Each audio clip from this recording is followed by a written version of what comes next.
할렐루야. 하나님의 말씀은 오늘은 사무엘상 20장 말씀 보도록 하겠습니다. 사무엘상 20장 말씀 나누도록 하겠습니다. 사무엘상 20장 1절에서 4절까지의 말씀 우리가 보도록 하겠습니다. 사무엘상 20장 1절에서 4절까지의 말씀, 넉절의 말씀이고요. 우리 같이 한 목소리로 읽도록 하겠습니다. 시작. 다윗이 라만 나유에서 도망하여 요나단에게 이르되 내가 무엇을 하였으며 내 죄악이 무엇이며 내 아버지 앞에서 내 죄가 무엇이기에 그가 내 생명을 찾느냐. 요나단이 그에게 이르되 결단코 아니라 내가 죽지 아니하리라. 내 아버지께서 크고 작은 일을 내게 알리지 아니하고는 행하지 아니하나니 내 아버지께서 어찌하여 이 일은 내게 숨기리요 그렇지 아니하리라. 다윗이 또 맹세하여 이르되 내가 내게 은혜 받은 줄을 내 아버지께서 밝히 알고 스스로 이르기를 요나단이 슬퍼할까 두려운즉 그에게 이것을 알리지 아니하리라 함이니라. 그러나 진실로 여호와의 살아계심과 내 생명을 두고 맹세하노니 나와 죽음의 사이는 한 걸음뿐이니라. 요나단이 다윗에게 이르되 내 마음의 소원이 무엇이든지 내가 너를 위하여 그것을 이루리라. 아멘. 우리 옆 사람하고 인사할까요? 귀하십니다. 네. 오늘 말씀의 제목 한번 읽어보겠습니다. 시작. 다윗과 요나단. 다윗과 요나단이라는 제목으로 오늘은 사무엘상 20장을 전체를 나누도록 하겠습니다. 사울이 라마 나요스로 다윗을 잡으러 오자 다윗은 사울을 피하여 요나단이 있는 곳으로 다시 도망을 칩니다. 볼륨 조금만 줄여주세요. 비록 사울에게 여호와의 영이 임하여 그가 예언을 했다고 하나 사울이 무슨 목적으로 라마 나요스로 온 줄 아는 다윗은 더 이상 그곳에 머물 수가 없었던 거예요. 지난 시간에 무슨 일이 있었는지 다 아시죠? 예언을 했잖아요. 요나단을 찾아온 다윗은 요나단에게 이렇게 하소연을 합니다. 친구여, 도대체 내 죄가 무엇이고 내가 무슨 잘못을 했다는 말인가? 내가 자네 아버지에게 무슨 잘못을 저질렀기에 자네 아버지가 나를 죽이려 한다는 말인가 하며 요나단에게 자신의 억울한 마음을 호소해요. 그 말을 들은 요나단은 아닐 걸세, 굉장히 쑥스러워요. 이런 얘기하는 게 이제 대화를 하는 거기 때문에 이야기식으로 아닐 걸세. 자네가 무슨 오해를 하는 것 같은데 아버지는 자네를 죽이려는 마음이 없다네. 그리고 아무리 작은 일을 하시더라도 나에게 항상 먼저 말씀을 해주시네. 만약 아버지가 자네를 죽일 생각이었다면 반드시 나에게 먼저 말씀을 해주셨을 것일세. 친구여, 아버지는 결코 자네를 죽이지 않을 거니까 걱정하지 말게 라는 답으로 다윗의 마음을 안정시켜 주려고 합니다. 물론 요나단도 사울이 다윗을 죽이려 하고 있다는 것을 알고 있었어요. 그런데 지난 시간에 무슨 일이 있었어요, 여러분? 19장에서 요나단이 사울에게 눈물로 호소를 하잖아요. 다윗을 죽이려고 하는 것은 옳지 못하는 일입니다. 그랬을 때 요나단의 말을 들었던 사울이 살아계신 하나님의 이름을 걸고 내가 다시는 다윗을 죽이지 않겠다라고 맹세까지 했기 때문에 요나단은 아버지를 믿었던 거예요. 그래서 다윗의 말을 부정하고 있는 것입니다. 왜냐하면 사울이 여호와의 이름을 걸고 맹세를 했기 때문에 그래요. 그리고 설령 아버지가 다윗을 죽이려고 어떤 모략을 짰다면 분명 자기에게 의논을 했을 것이라고 믿고 있었기 때문입니다. 자, 여기까지 보면 요나단은 지난 시간에 사울이 라마 나요스로 다윗을 죽이려고 군대를 보낸 것도, 또 사울이 직접 다윗을 찾아간 사실도 알지 못하고 있다는 사실을 우리가 알 수 있어요. 요나단은 지금 모르고 있는 거예요. 사울은 요나단이 이 사실을 알면 지난번처럼 다윗을 죽이는 일을 방해할 것이 뻔하기 때문에 요나단에게 말을 하지 않은 것입니다. 그러니 이 사실을 알지 못했던, 라마 나요스에서 무슨 일이 있었는지를 알지 못했던 요나단은 다윗의 말을 쉽게 인정할 수가 없었던 거예요. 자, 자신의 말을 믿지 못하는 요나단에게 다윗은 그동안 무슨 일이 있었는지를 이야기합니다. 수금을 타고 있을 때 너의 아버지가 창으로 나를 죽이려고 던진 것과 내가 미갈에게 도망을 쳤다가 자신을 잡으러 온 병사들을 피해 야밤 도주에서 라마 나요스로 도망을 쳤고, 그리고 거기서 하나님의 영이 임하여서 어떤 일이 있었는지를 요나단에게 자세하게 이야기를 해요. 그리고 다윗의 말을 들은 요나단은 이렇게 다윗에게 이제 약속을 합니다. 사울이 다시 너를 죽이려 한다면, 우리 아버지가 너를 죽이려고 한다면 내가 무슨 수를 써서라도 너를 구하겠다라고 다윗을 위로하고 다윗의 마음을 안정시켜요. 우리는 이제 이 본문을 보면서 다윗과 요나단 이 관계를 보면서 우리는 어려울 때 요나단이 다윗을 돕는 것을 보고 친구의 우정에 대한 교훈으로 다윗과 요나단의 이야기를 많이 들으셨을 것입니다. 그러나 여러분, 여러분의 어떤 동심을 깨트리는 것이 아니라요, 성경은 사람의 우정에 대하여 말하고 있는 책이 아니에요. 조금 더 이렇게 원색적으로 말씀을 드리면 성경은 사람의 우정에 대하여 관심이 없어요. 그리고 다윗과 요나단보다 더 감동적인 이야기는 굳이 성경을 보지 않더라도 세상에 얼마든지 있습니다.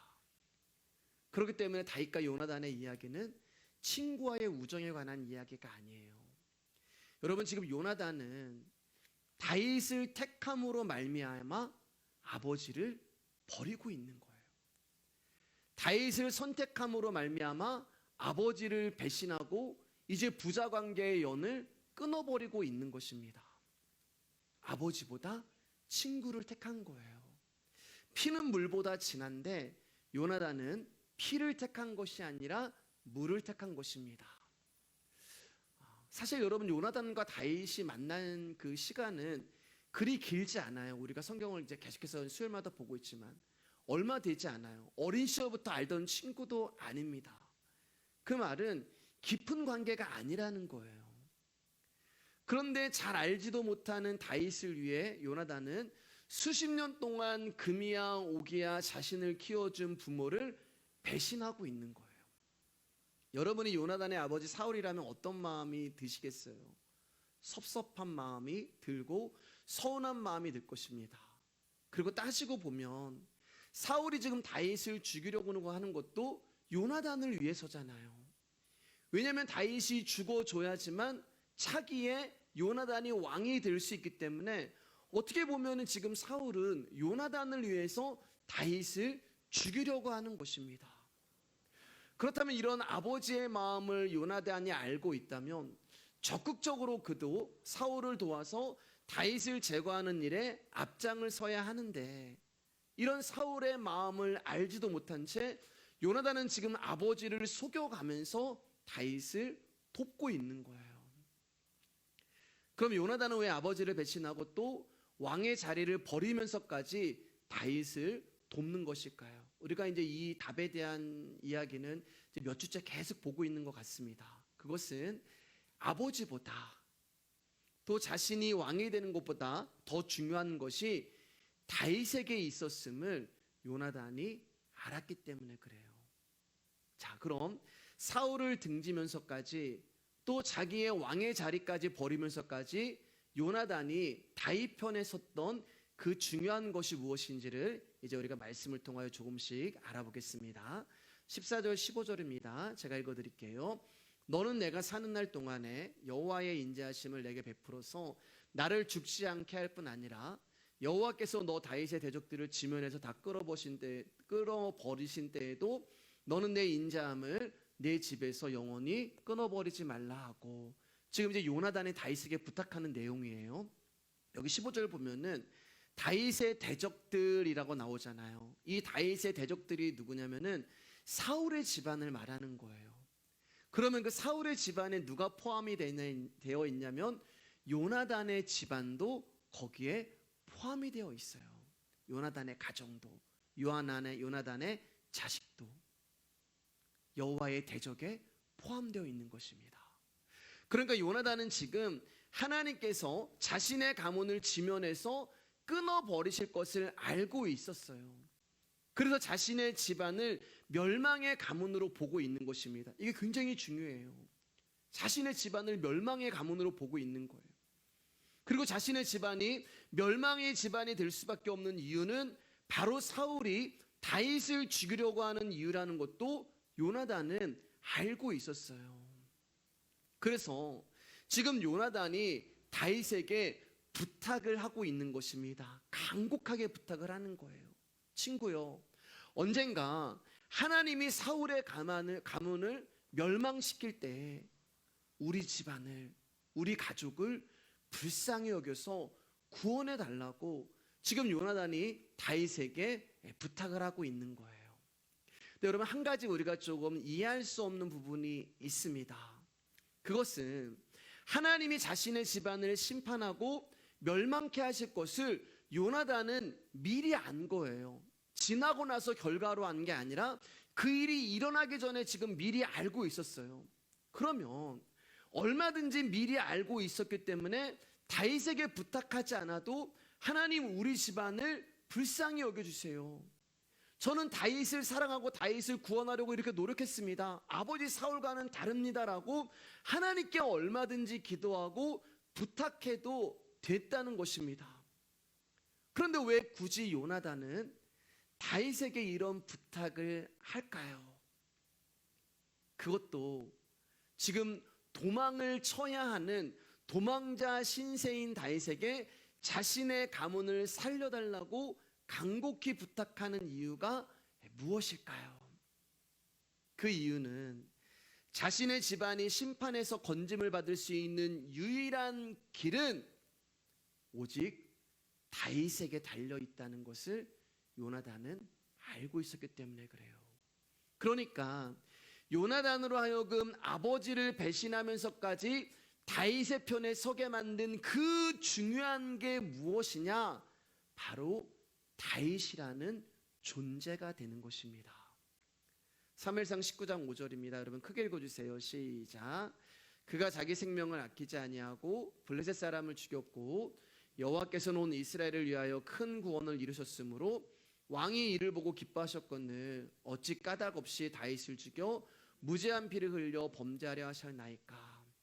여러분, 요나단은 골리앗을 쓰러뜨리는 다윗의 승리에서 하나님의 큰 구원을 본 거예요. 다윗이 하나님이 이스라엘을 구원하기 위해 세운 택한 자라는 것을 요나단은 본 것입니다. 그렇기 때문에 요나단에게 있어서 다윗이라고 하는 존재는 그냥 다윗이 아니에요. 목동 다윗이 아니에요. 수금을 타는 다윗이 아니라 요나단에게 있어서 다윗이라고 하는 존재는 하나님이 기름 부어서 택하신 존재, 왕이 되는 것입니다. 주인이 되는 거예요. 그래서 지난 시간에 보면은 요나단이 자신의 겉옷과 칼을 주잖아요. 그 왕복을 주는 거예요. 그러니까 요나단에게서 다윗은 그냥 다윗이 아니라 자신을 구원할 수 있는 하나님이 택한 존재였다는 것을 요나단은 보았던 것입니다. 그렇기 때문에 다윗을 죽이려고 하는 것 자체가, 하나님이 기름 부으시고 택한 그 다윗을 죽이려고 하는 것 자체가 하나님에 대한 반역이고 하나님의 구원을 회방하는 대적의 모습이기 때문에 그 존재들은 반드시 심판과 멸망을 당할 수밖에 없다는 것을 요나단이 알고 있었어요. 근데 그 짓을 자기 아버지가 행하고 있는 거예요. 그렇기 때문에 우리 집안은 아버지로 인하여서 하나님으로부터 멸망을 당할 수밖에 없다는 것을 알게 되자 요나단이 아버지를 배신하고 다윗의 편에 서게 된 것입니다. 그리고 자신이 이 멸망에서 살아날 수 있는 유일한 길이 하나님이 택하신 다윗과 언약을 맺는 것밖에 없음을 요나단이 안 거예요. 그래서 오늘 본문 16절을 보면은 이렇게 요나단이 고백합니다. 요나단이 다윗의 집과 언약하는 거예요. 하나님이 사울의 집안을 칠 때 우리 집안을 긍휼히 여겨주세요. 하나님, 나 좀 불쌍히 여겨주세요. 이게 언약인 거예요. 하나님, 나 좀 긍휼히 여겨주세요. 사랑하는 여러분, 저와 여러분들은 하나님의 언약으로 구원을 받은 자들이에요. 그리고 그 언약의 증거로 오신 분이 다윗 되시는 예수 그리스도가 되는 거예요. 호산나 다윗의 자손께. 그럼 우리가 예수님으로 인하여 구원을 받은 성도들이 맞다면 저와 여러분에게도 요나단의 시선이 필요한 거예요. 여러분, 요나단은 자신과 자신의 집안을 여호와의 대적으로 보고 있고 자신의 집안을 멸망당에 마땅한 집안으로 보고 있어요. 이게 은혜가 되는 것입니다. 은혜는 내가 누구인지를 아는 것에서 출발을 해요. 수도 없이 많이 들은 얘기잖아요. 우리 집안은 멸망받아 마땅한 집안이구나. 우리 집안은 심판받아 마땅한 집안이구나. 나 같은 존재는 하나님으로부터 멸망을 당하고 심판을 받아 마땅한 존재이구나. 이것을 요나단은 보고 있는 거예요. 근데 그것을 보는 게 은혜예요. 왜 여러분? 복음은 거기서부터 출발을 하기 때문에 그렇습니다. 이것을 아는 게 은혜예요. 저와 여러분들은 멸망당에 마땅한 가문이고 진멸당에 마땅한 존재이지만 언약 되시는 예수님의 인자하심으로 인하여 우리가 하나님으로부터 끊어짐을 면하고 생명을 얻게 된 거예요. 이것을 볼 수 있는 것이 요나단의 시선입니다. 그리고 우리가 이 은혜를 놓치지 않을 때, 내가 어디서 구원을 받았고 나라는 존재가 어떻게 예수 그리스도의 사랑을 받았는지를 놓치지 않는 이 은혜를 잡고 있을 때 우리는 항상 예수님 편에 설 수 있는 거예요. 여러분, 예수 그리스도를 믿는다고 하는 우리의 관심이 무엇에 있습니까? 세상을 살아가는 문제세요? 아니면 자식에게 있으세요? 아니면 우리 교회가 잘 되는 곳에 있으세요? 그런데 여러분, 우리가 인생을 살아가면서 겪는 모든 문제 앞에요, 심판과 멸망을 딱 대입시켜 버리면 우리가 문제라고 여겼던 모든 것들은 아무런 의미가 없는 것입니다. 한번 생각해 보세요, 여러분. 내가 지금 멸망당하여 죽어가고 있는데 성공이 무슨 소용이 있고 실패가 무슨 의미가 있겠어요? 여러분, 자식이 멸망당해 죽어가고 있는데 자식이 잘 되고 못 되는 것이 무슨 의미가 있겠습니까? 심판이 있고 영원한 죽음이 있다는 것이 믿어진다면 내가 성공하고 실패하는 것보다, 자식이 잘 되고 안 되는 것보다 예수 그리스도를 믿는 집사로, 권사로, 복음을 하는 자녀로 살아가는 것이 진짜 중요한 문제가 아니겠습니까? 여러분, 그 마지막 날이 오늘일지 내일일지 모르는데 우리는 나의 영혼이 살고 죽는 것에 관하여 그리 관심이 없는 것 같아요. 왜일까요, 여러분? 우리의 눈이 요나단의 시선이 없기 때문에 그래요. 우리의 눈이 우리의 멸망을 보지 못하고 있기 때문에 그렇습니다. 죽음은 나에게 오지 않을 거야, 심판은 나와 상관이 없을 거라고 하는 생각을 하니까 여호와의 인자에 대하여 필요를 느끼지 못하고 구하지 않는 거예요. 다만 내가 필요할 때만 하나님을 찾고 내가 무언가를 구할 때만 예수 그리스도의 이름을 이용하는 그 욕망만이 우리 가운데 있는 것입니다. 여러분, 하나님이 요나단에게 내가 너의 집안을 멸망시키겠다 그런 말씀 하시지 않으셨잖아요. 요나단은 내가 너를 심판하겠다, 그러니 너 회개하라, 이런 계시도 내려주지 않았어요. 요나단이 한 것은 다윗을 본 거예요. 골리앗을 쓰러뜨리는 다윗을 본 것밖에 없습니다. 그런데 다윗을 통하여서 요나단은 자신의 멸망을 본 거예요. 여러분, 하나님은 오늘날 우리 가운데 예수 그리스도를 보내주셨습니다. 그리고 저와 여러분들은 예수님을 보고 있어요. 그러면 여러분, 예수님을 통하여서 무엇이 보이시나요? 하나님의 큰 구원이 보이십니까? 아니면 여전히 나의 성공과 자식의 잘됨, 그리고 교회의 부흥만 보이시나요? 십자가를 볼 때 내 눈에 무엇이 보이느냐에 따라서 내가 요나단이 될 수 있고 사울이 될 수 있는 거예요. 사랑하는 여러분, 모태신앙이고 직분자고 교회 출석한다는 이유로 내가 예수님 편에 있다고 착각하시면 안 됩니다. 십자가의 허물과 죄로 죽어있는 나의 멸망이 보이지 않는다면 우리는 여전히 자기의 유익을 위해서 하나님의 이름을 이용하고 있는 사울일 뿐이에요. 그러나 십자가에서 나의 멸망을 본다면 우리는 그분 앞에 자신의 집안을 불쌍히 여겨달라는 그 고백을 토해내는 요나단이 될 수 있는 것입니다. 하나님은 오늘도 자신을 멸망당할 존재로 고백하며 주님 앞에 나오는 사람들을 귀하게 보시고 그들을 긍휼히 여겨주시는 거예요. 계속해서 본문 이어가겠습니다. 17절에서 22절입니다. 우리 한 목소리 크게 한번 읽어주세요. 시작.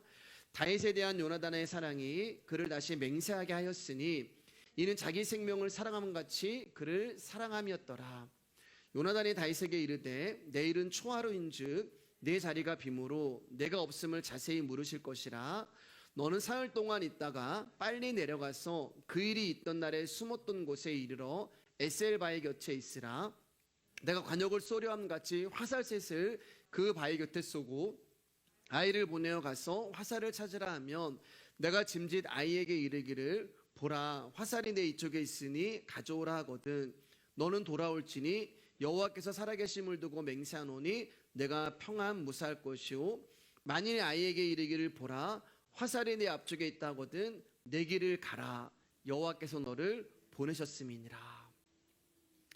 이제 다윗을 구해야 한다는 생각으로 요나단은 한 가지 계략을 꾸미게 되는데 초하루에 참석하지 말라고 다윗에게 이야기를 합니다. 그리고 너는 내일 초하루에 참석하지 말고 에셀바의 곁에 숨어 있으라고 말을 해요.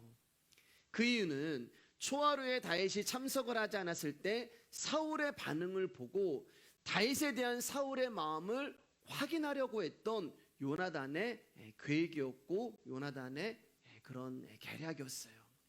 초하루라고 하는 것은 이제 우리가 월삭이라고 예전에 이제 어른들이 많이 하셨잖아요. 월삭이라고 하는데 한 달에 첫 번째 하루를 이야기합니다. 첫날을 이야기하는 거예요. 이때가 되면 이제 이스라엘 백성들은 상번제와 함께 속죄제를 드려서 한 달 동안 내가 지은 모든 죄를 그 다음 날에 있는 첫째 달에 하나님 앞에 예배를 드리고 제사를 드리면서 하나님 앞에 용서를 받으면서 새 마음을 살기로 다짐하는 날이 초하루가 되는 거예요. 그런데 오늘 본문을 보면 초하루를 하루만 지내는 게 아니고 며칠 동안 지내는 것을 볼 수 있습니다. 그래서 제가 이제 궁금해가지고 여기서 이제 초하루가 며칠이지 이게 찾아봤는데 자료가 없었어요. 그래서 어떻게 할까라는 이제 제 스스로 이제 추론을 한 게 아마 그 사울이 이 초하루를 보내면서 이 초하루의 기념해서 다른 행사를 같이 한 것이 아닌가라는 이제 그런 이제 추론을 하게 됩니다. 우리도 어떤 날을 기념해서 1박 2일, 2박 3일 어떤 추론 이렇게 행사를 할 때가 있잖아요. 뭐 중요한 건 아니에요, 여러분. 자, 25절, 26절입니다. 제가 읽어드릴게요.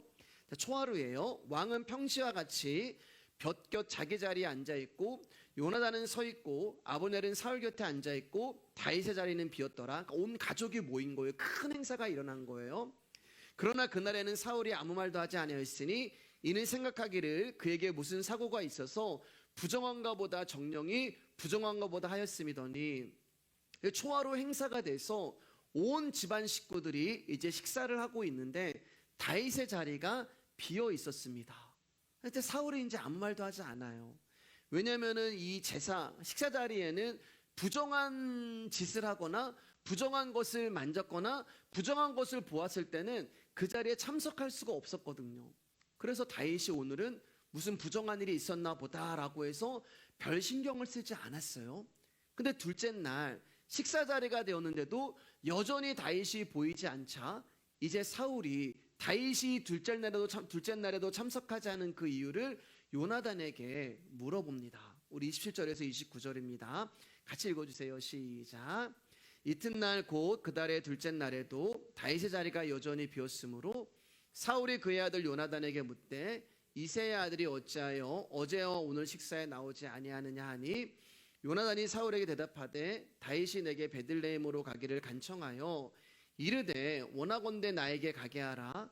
우리 가족이 그 성읍에서 제사할 일이 있으므로 나의 영이 내게 오기를 명령하였으니 내가 내게 사랑을 받거든 내가 가서 내 형들을 보게 하라 하였으므로 그가 왕의 식사 자리에 오지 아니하였나이다 하니. 그러면 이제 우리가 이제 성경을 수요일 날은 이제 사무엘상 어떨 때는 뭐 3번에 나눠서 한 장을 하고 어떨 때는 이제 하루에 하기도 하잖아요. 예. 근데 요즘 뭐 이게 이제 굉장히 이제 많은 양을 지금 이렇게 압축시켜서 하는 거기 때문에 여러분 조금 지루하실 수 있지만 그래도 잘 들어주시기를 바랍니다. 다윗이 이제 베들레헴에서 다윗의 형들이 이제 요나단이 답하는 거예요. 사울에게. 다윗이 베들레헴, 다윗의 집에서 우리가 이제 초하루를 지내야 되니까 거기도 지내는 거잖아요. 너 지금 집에 내려와서 같이 제사를 드리자라고 하는 그런 일이 있어서 다윗이 나에게 형들이 나를 베들레헴에서 오라고 합니다라고 간청을 해서 제가 가라고 허락을 해줬습니다. 이렇게 요나단이 사울에게 거짓말을 해요. 그러자 그 말을 들은 사울이 불같이 화를 내면서 이 사악한 여자의 자식아, 내가 다윗의 편인 줄 내가 모를 줄 알았더냐라고 화를 냅니다. 나중에 창을 집어서 요나단에게도 던져요. 30절 말씀이에요. 그게 여기 보면 이제 폐역무도한 계집의 소생아 이렇게 얘기하잖아요. 굉장히 모욕적인 말이에요. 어머니를 이제 빗대어서 수치스럽게 만드는 굉장한 극도의 증오와 분노를 담은 욕을 지금 아버지가 자기의 자식에게 퍼붓고 있는 것입니다. 사실 여러분 요나단은 이런 욕을 안 먹어도 돼요. 어떻게 해요? 사실대로 말하며. 지금 요나단이 사울에게 이런 욕을 먹고 있는 이유는 다윗을 숨겨주고 있기 때문에 그렇습니다. 그리고 더군다나 지금 거짓말을 하고 있잖아요. 다윗은 베들레헴 가지 않았어요. 그리고 형들도 다윗에게 그런 요청을 한 적이 없습니다. 결국 지금 이 요나단이 거짓말하는 것은 사울의 마음을 알아보기 위해서 꾸며서 하는 말들입니다. 요나단은 지금 다윗을 위하여서 아버지를 속여가면서 거짓말을 하고 있는 거예요. 이 부분을 이제 잠시 다루고 우리 말씀 계속 좀 이어가 볼게요. 레위기 19장 11절 말씀 가운데서는 이렇게 얘기해요. 너희는 도둑질하지 말며 속이지 말며 서로 거짓말하지 말며. 지금 요나단이 거짓말하고 있어요, 여러분. 성경은 분명 거짓말하지 말라고 말씀하세요. 그리고 하나님은 시편 5편 6절에서 속이는 자를 싫어하신다 얘기해요. 이 속이는 자가 누구냐면 거짓말하는 자거든요. 그리고 거짓말하는 자는 여호와 앞에 설 수 없다는 말씀도 하세요. 그러니까 하나님은 거짓말을 굉장히 싫어하십니다.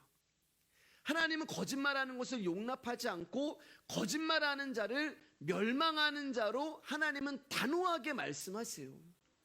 그러니까 재밌는 것은 여러분, 이 거짓말에 단호하신 하나님이 지난번 사울이 아말렉 왕과 짐승들과 살려놨을 때는 하나님이 불같이 화를 내셨어요. 사무엘을 통하여서 거짓말하는 사울에게.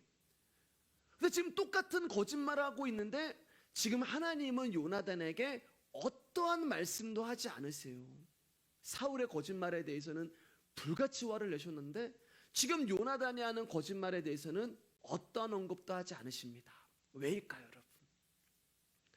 요나단이 다윗을 살리기 위해서 선의의 거짓말을 한 것 때문에 하나님이 눈 감아 주시는 걸까요? 아니면 다른 사람을 살리기 위한 좋은 일이니까 하나님이 못 본 척 해주시는 걸까요? 그럼 여러분, 좋은 일이고 선의의 거짓말이면 우리가 얼마든지 거짓말해도 된다는 이야기가 되잖아요. 세상의 기준으로 하면 요나단의 목적이 아무리 선하다 할지라도 그것은 거짓말이에요. 그것은 거짓이에요. 여러분, 우리가 이런 갈등이 굉장히 많잖아요. 인생 살아가면서. 좋은 일이고 선한 일이고 사람을 살리는 일이지만 내 양심에 그래도 이것은 거짓말인데, 이것은 거짓인데, 그래서 그걸 가지고 하나님 앞에 나오기도 하잖아요. 정직하기를 원합니다라고 막 고백을 하면서. 세상의 기준으로 하면은 요나단은 지금 아무리 선의의 목적을 가지고 있다 할지라도 거짓말을 하고 있는 거예요. 그렇기 때문에 요나단은 십계명 말씀 가운데 거짓 증거하지 말라는 그 말씀을 어기고 있는 거예요. 자, 그런데 여러분 잘 들어주세요, 여러분. 그런데 그것은 여러분 세상이 말하는 거짓말이에요. 그러니까 요나단의 말이 지금 거짓말이냐 참이냐라는 것을 가리기 전에 세상이 말하는 거짓말과 성경이 정의하는 거짓말이 다르다는 것을 우리가 아셔야 한다는 거예요. 그래서 성경에서 말하는 거짓말이 무엇인가에 대한 바른 이해가 우리에게 없다면 우리는 요나단이 아버지를 속여가면서까지 하는 말이 거짓말이라도 불구하고 왜 하나님이 아무런 반응도 하지 않으시냐라고 하는 이 물음에 대한 답을 우리는 내릴 수가 없는 거예요. 무슨 말씀인지 이해가 되시죠?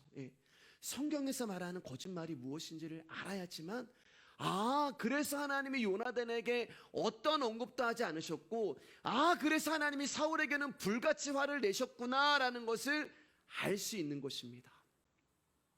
여러분, 성경은 윤리와 도덕에 관한 책이 아니잖아요.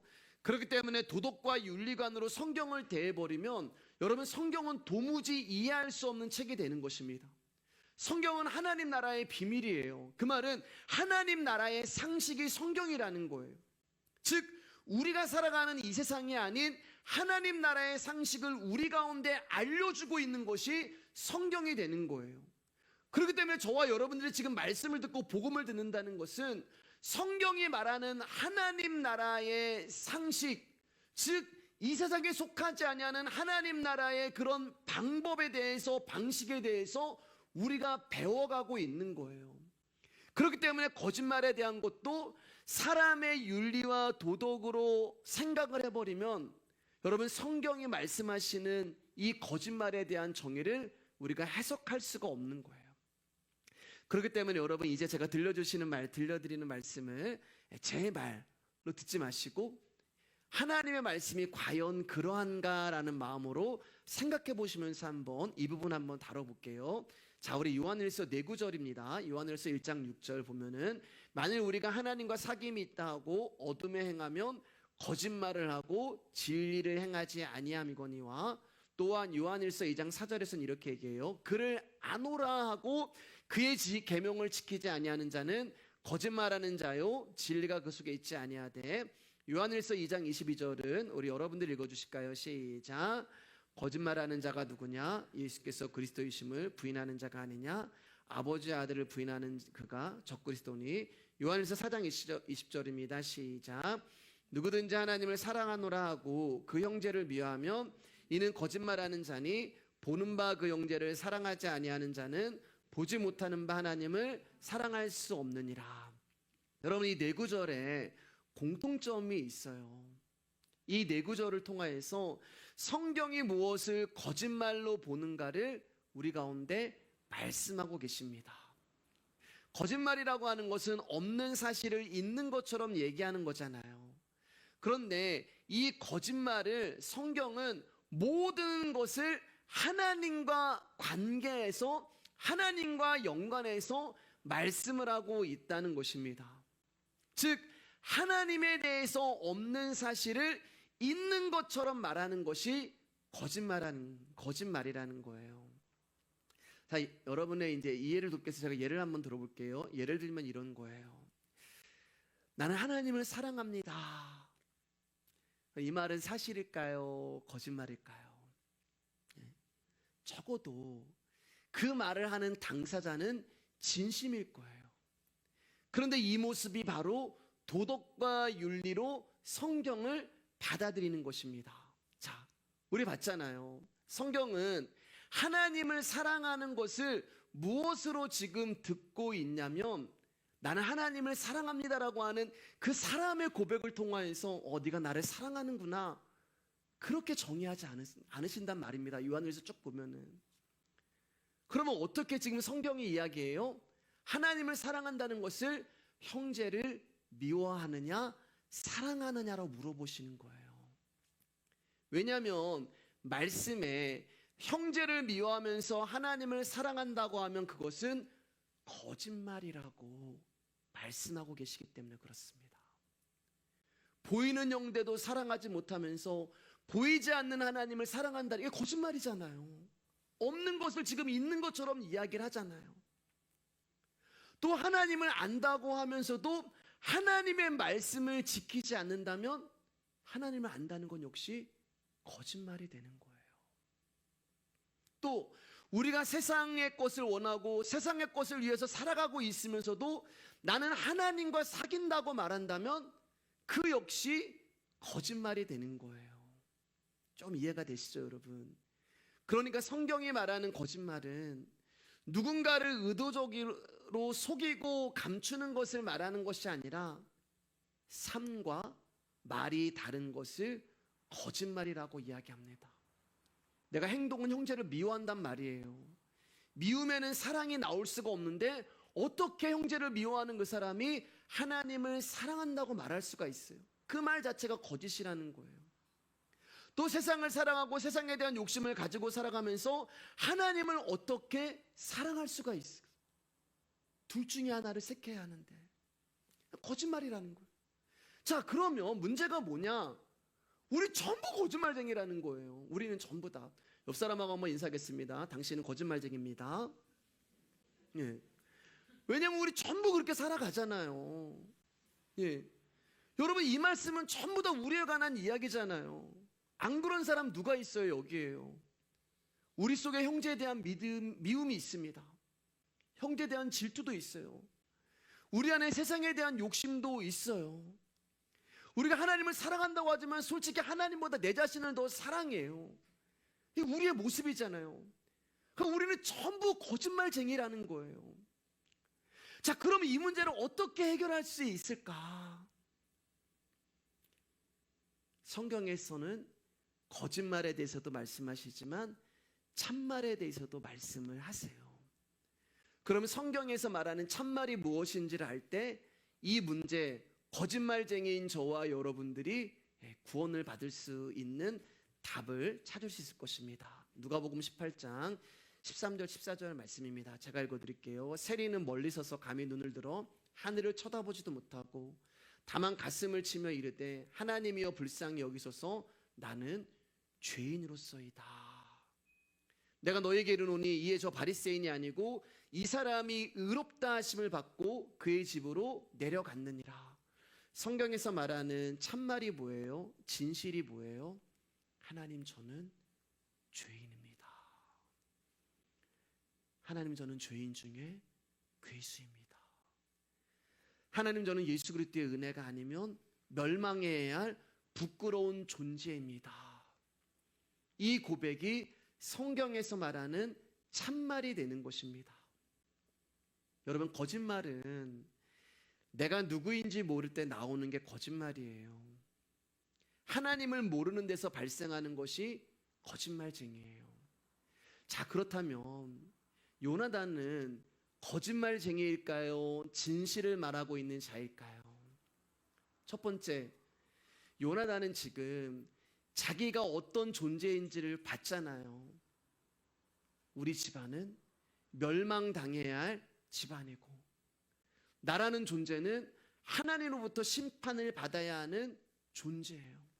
그러면 요나단의 입술에서 뭐가 나오는 거예요? 다윗을 향하여서 나를 긍휼히 여겨주세요. 부탁하는 거예요.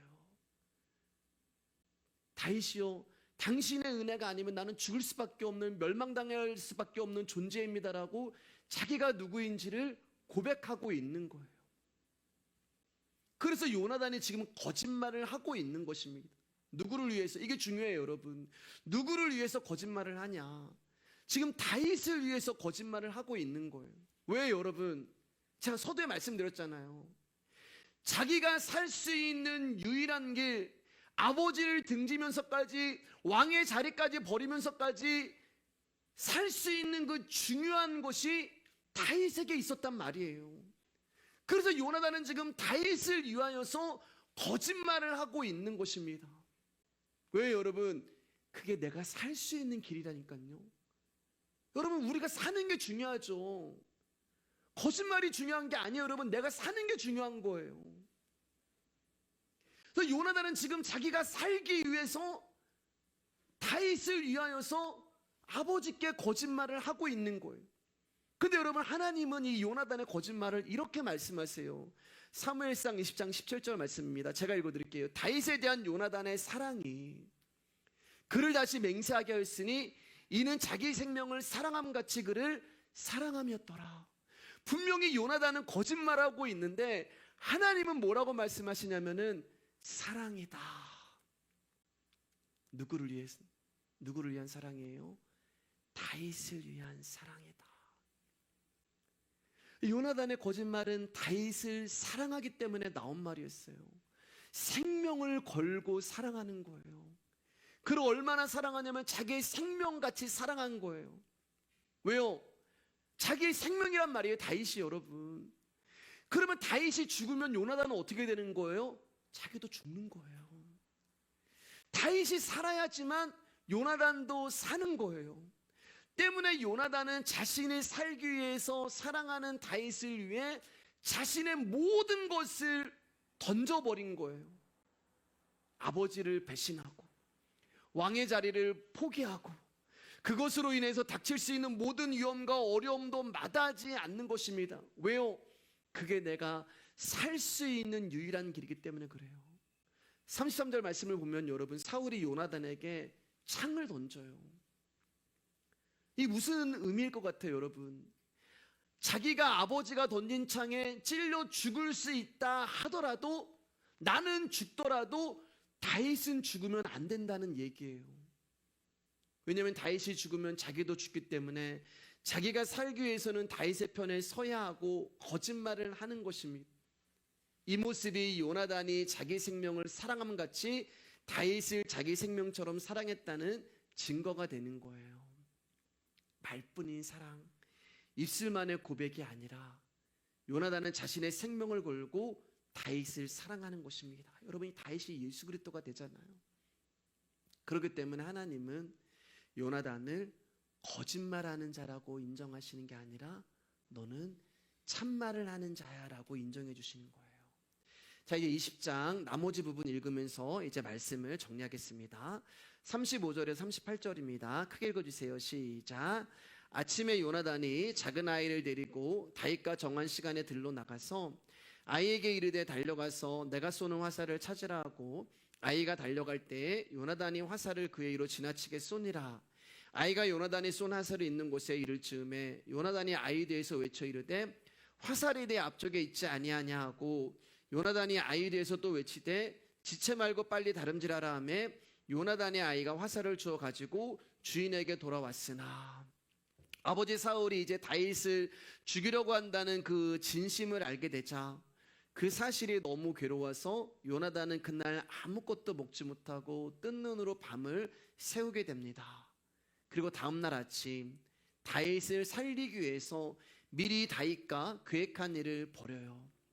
다윗이 숨어있는 들판에 나가 멀리 화살을 쏘면서 아이에게 그 화살을 주워오라고 지시를 합니다. 굉장히 멀리 쏜 거예요. 그러면서 큰 소리로 이야기를 하죠. 화살은 더 멀리 날아갔다. 빨리 뛰어서 화살을 주워오라라고 소리를 쳐요. 여러분, 이 말은 다윗과 미리 이야기가 되어 있던 언약이었어요.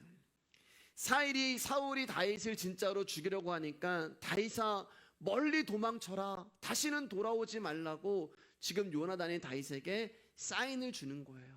39절입니다. 한번 크게 읽어주세요. 시작. 그 아이는 아무것도 알지 못하고 요나단과 다윗만 그 일을 알았더라. 그 아이는 아무것도 알지 못하고 요나단과 다윗만 그 일을 알았더라. 제가 말씀을 이제 준비하면서 묵상하면서 이 구절에서 많은 은혜를 이제 받았습니다. 여러분, 요나단이 화를 쏜 것은 다윗을 살리기 위해서 화살을 쐈잖아요. 그런데 그 사실은 요나단과 다윗만 안 거예요. 요나단의 생각을 모르는 사람들은 요나단이 들판에 나와서 활을 쏘면서 즐기고 있는 것으로 보였을 거예요. 그렇게 생각했을 거예요. 요나단의 마음은 그렇지 않았잖아요, 여러분. 그 활을 쏘면서 얼마나 그가 다윗을 생명같이 사랑한 요나단의 마음이 찢어지고 아프고 눈물을 흘렸겠어요. 근데 이 사실을 아이가 몰랐대요, 여러분. 아이가요. 그 아이의 손에 뭐가 쥐어져 있어요? 화살이 쥐어져 있잖아요. 아이는 심지어 요나단이 쓴 화살, 이 화살 안에 담겨 있는 다윗을 향한 사랑, 다윗을 향한 긍휼, 다윗을 향한 안타까움, 다윗을 향한 아픔, 다윗을 향한 눈물이 담겨 있는 그 화살을 들고 있으면서도 불구하고 요나단의 마음을 알지 못하는 거예요. 어쩌면 이 화살은 요나단의 생명이 담겨 있는 거잖아요. 요나단의 사랑과 전부가 담겨 있는 거잖아요. 근데 그 화살의 의미를 알지도 못한 채 손에 쥐고 열심히 다름박질하고 있는 거예요. 여러분, 어쩌면 이 모습이 오늘날 우리가 예수님을 사랑한다고 하는 저와 여러분의 모습은 아닐까요? 요나단은 자기에게 닥쳐올 현실이 무엇인가를 알고 있었잖아요. 멸망당할 가문임을 알고 있었어요. 그 멸망이라고 하는 현실 앞에, 그 죽음이라고 하는 현실 앞에 요나단이 할 수 있는 것은 다윗을 향하여서 화살을 쏘고 크게 외치는 것밖에 없었어요. 다윗이 그 화살을 보고 자기의 목소리를 들어야만 자기의 집안이 살 수 있기 때문에 요나단은 다윗을 살리는 일에 최선을 다하는 것입니다. 사람들은 몰라요. 가장 가까이 있고 그 화살을 잡고 있는 그 아이도 이 관계를 알지 못해요. 여러분, 우리가 교회를 다니고 예수를 믿는다고 해서 십자가에 담겨 있는 하나님의 눈물과 마음을 모른다면 목사고 집사고 권사고 모태신앙이고 내가 봉사하고 헌신하고 교회를 몇 개 세우고 몇만 명 목회하고, 그런데 십자가에 담겨있는 하나님의 눈물과 마음을 모르고 그저 복이나 베풀어주고 하는 일이나 잘되게 하는 것으로 하나님의 사랑이라고 믿어버리면, 여러분, 그 모습은 어쩌면 우리가 화살을 손에 쥐고 있으면서도 멸망이라는 현실을 보지 못하고, 화살을 손에 쥐고 있으면서도 그 화살에 담겨있는 다윗을 향한 사랑, 요나단의 생명을 보지 못하고 있는 이 아이의 모습과 다를 것이 하나도 없다는 거예요. 우리 42절 끝으로 한번 읽어보겠습니다. 제가 읽어드릴게요. 여기 보면은 이제 둘이 만나서 헤어지면서 뭐라고 얘기하면은 여호와께서 영원히 나와 너 사이에 계시고, 이렇게 얘기해요. 여러분, 하나님과 우리의 관계에는 십자가가 있는 거예요. 인간의 생각이나 감정으로 맺어지는 관계가 아니라 여호와가 하나님과 우리 가운데 예수 그리스도로 계시는 것입니다. 십자가의 피 흘리심으로 죄인된 우리를 살리신 예수님이 계신 것이 진정한 교회의 관계이고, 그리고 성도의 관계이고, 이것이 진정한 사랑의 관계라고 할 수 있는 것입니다. 여러분, 오늘 이 밤에 우리가 교회를 모였어요. 이제 말씀 마치겠습니다. 무슨 생각으로 오셨습니까? 편안함과 즐거움을 위해 살아가는 풍조 속에서 피곤한 이 밤에 편히 쉬지도 못하고 교회로 오신 이유가 여러분 뭐세요? 혹시 요나단의 사랑에 담겨있는 화살을 아무것도 모른 채 달리고 있는 아이의 모습으로 오신 것은 아니신가요? 그저 예배 안 빠지고 교회 열심히 다니면 하나님으로부터 복이 온다는 기복에 매여서 오신 것은 아니신가요? 사랑하는 여러분, 십자가는 자신의 죄를 아는 사람에게만 그 의미가 충족될 수 있습니다. 자신이 어떤 존재인지를 알지 못하는 사람에게 있어 예수라는 존재는 그저 세상 죄를 위해서 죽은 착한 예수로만 존재할 뿐이에요. 사랑하는 여러분, 오늘도 화살을 들고 그저 뛰는 아이가 아니라 화살에 담겨있는 요나단의 마음을 아시고 그 화살을 통하여서 우리를 살리시는 아버지 하나님의 은혜를 아시고 그 화살 놓치지 마시고 달려가는 어린아이가 되시기를 주님의 이름으로 축복합니다. 오늘은 여기까지 하겠습니다.